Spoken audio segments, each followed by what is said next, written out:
Hello everybody, and before we start off this edition of NBLC this week, as many as you know, tragedy has befallen the world of sports and a lot of families this past weekend as Kobe Bryant suddenly passed away, along with his daughter Gianna, members of the Altobelli, Hauser, Chester, and Zobayan family as well.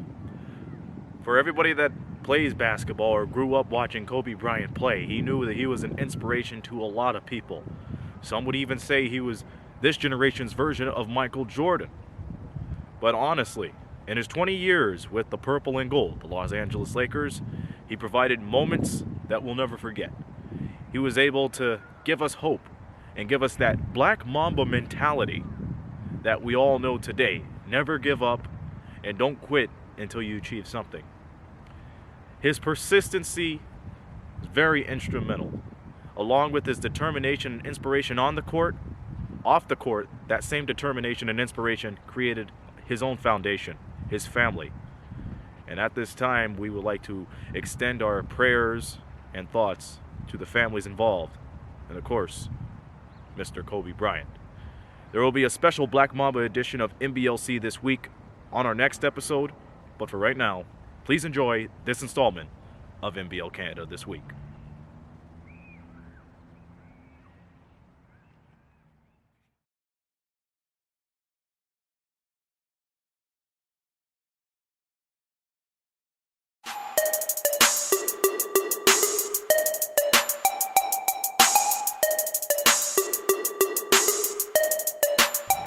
This is Aaron Sanders, and welcome once again to NBLC This Week, where we're going to break down the action that has transpired in the week of January 20th through the 26th. Let's start things off by going into the middle of the week, January 22nd, as the London Lightning traveled to the Avenir Center to play against the Moncton Magic. And trust me, a lot of fans have been saying this could potentially be the matchup for the 2020 NBL Finals.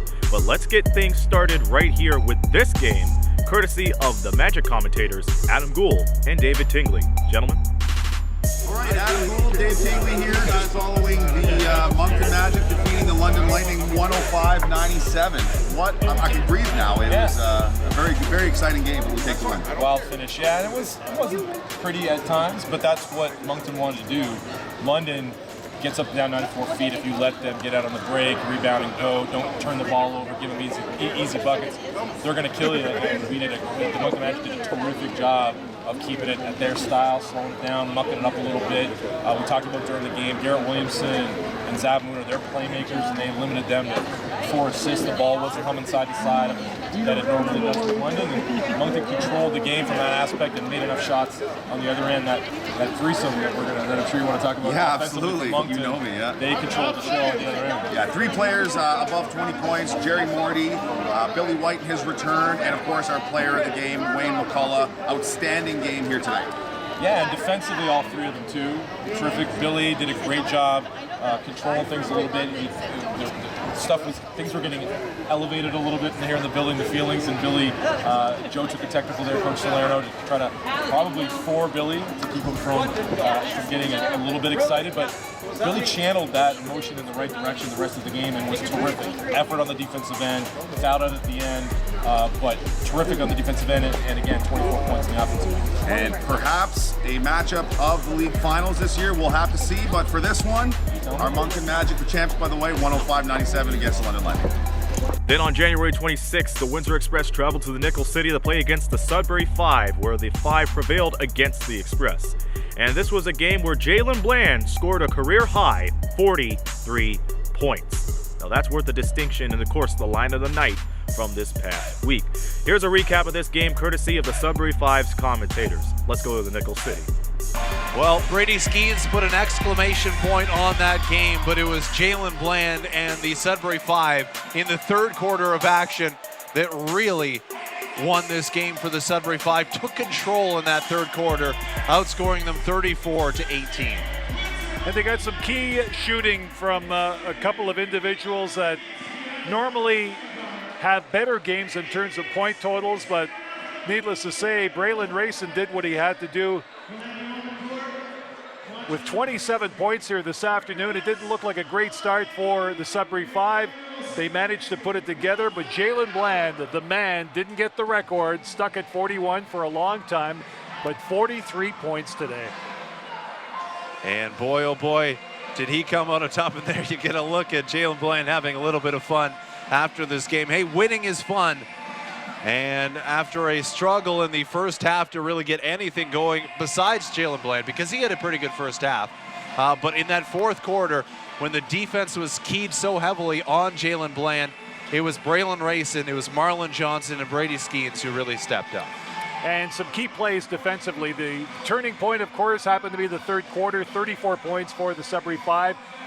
Little bit of a slow start there in the fourth quarter. I think we were both concerned that things wouldn't actually develop the way that we thought they would carry over from that third, but the Five managed to rebound. Bland got some key buckets. Rayson started to chip away, and lo and behold, they played well defensively, as best as they had to in order to procure today's victory, but it wasn't easy by any stretch of the imagination. Well, that's it for us. The Sudbury Five pull out a win over their division rival, the Windsor Express. Thank you, guys. And of course, on that same day, the Halifax Hurricanes traveled to St. John's, Newfoundland to play against the St. John's Edge. And this was the Edge's first game in 18 days. And keep in mind, this is game one of a two-game stand between these two clubs. But here's what happened in game one, courtesy of the Edge's commentators, Steve Power and Doug Partridge. Final score at Mile 1 this afternoon, 109-103 to St. John's Edge over the Halifax Hurricanes. An entertaining affair overall. Steve Power here with the professor, Doug Partridge. Doug, your thoughts on the game today? Yeah, I thought the Edge got great balance through their lineup. I think we counted 6 guys in double digits. They went to Cadogan as the closer. He just physically overwhelmed a smaller Halifax backcourt, taking advantage of Mason and Klink scales for a lot of buckets in that last 2.5 minutes to kind of put it away. Halifax got the types of things they wanted. Mason got to the free throw line 14 times, uncharacteristically missed 6 of those, and that certainly hurt them, because otherwise you're talking about a 1-point game down the stretch as opposed to a 5 or 6 point game. Other than that, they've got to find a better way to score. They just inconsistent offense, not great shooting. Some of the shooting they get from people like Arsenault comes at a cost defensively. They've just got to figure out a way to get a more consistent offensive attack. So 3 players on the Hurricanes with 20-plus points this afternoon, and as you say, Prof, the Edge doing it by committee. They had 6 players in double digits, led by Junior Cadogan with 20. They're going to go back at it here tomorrow night at Mile 1. We'll have it live on NBLC Live. Final score, 109-103 to St. John's Edge over the Halifax Hurricanes. Now it's time to look at the NBLC's Players of the Week. And we begin with the Canadian Player of the Week, Junior Cadogan of the St. John's Edge. Currently in his second year with the St. John's Edge, this guy averages around 20 points per game, 8 assists per game, and 6 rebounds per game. This is a very, very shifty guard that knows how to get the job done. He did it with the London Lightning in years past, and now he's doing it for the St. John's Newfoundland team. So hats off to Junior Cadogan. And the NBLC Player of the Week goes to Billy White of the Moncton Magic. This guy knows a thing or two about taking care of business right down to the post, averaging almost 25 points per game, 7 rebounds per game, and shooting an incredible 46.6% from the field. So hats off to Billy White, as those are your NBLC Players of the Week. If you've been watching this series since the beginning, I think you know what time it is now. It's time to see if your teams and players have made the cuts in this edition of NBLC Cuts.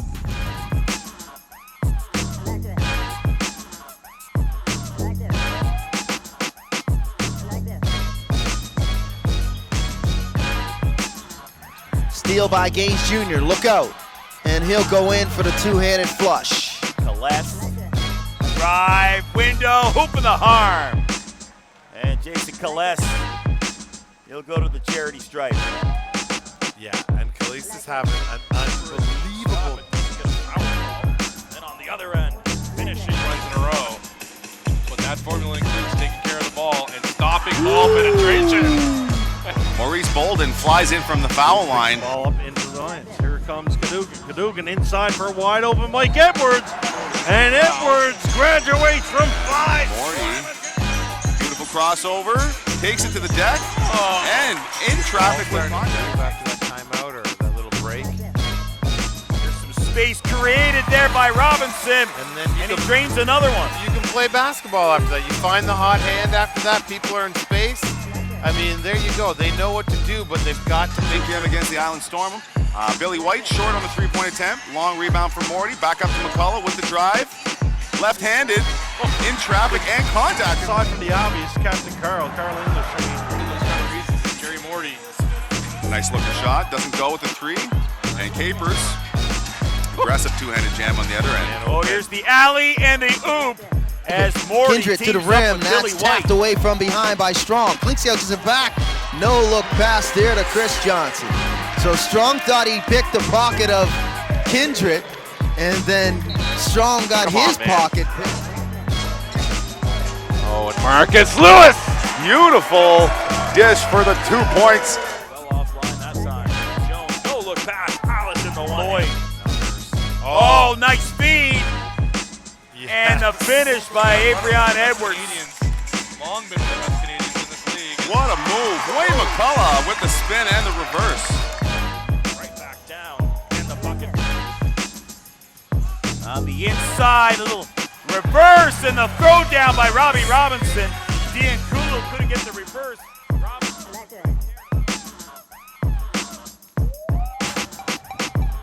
Here are a couple of games to watch in this upcoming week. This will be the week of January 27th through February the 2nd. That's right, we're slowly approaching the third month of this NBL Canada season. Starting with the first game on January 27th, it's the final game of the two-game series between the Halifax Hurricanes and the St. John's Edge, as they will do battle once again at the Mile 1 Center.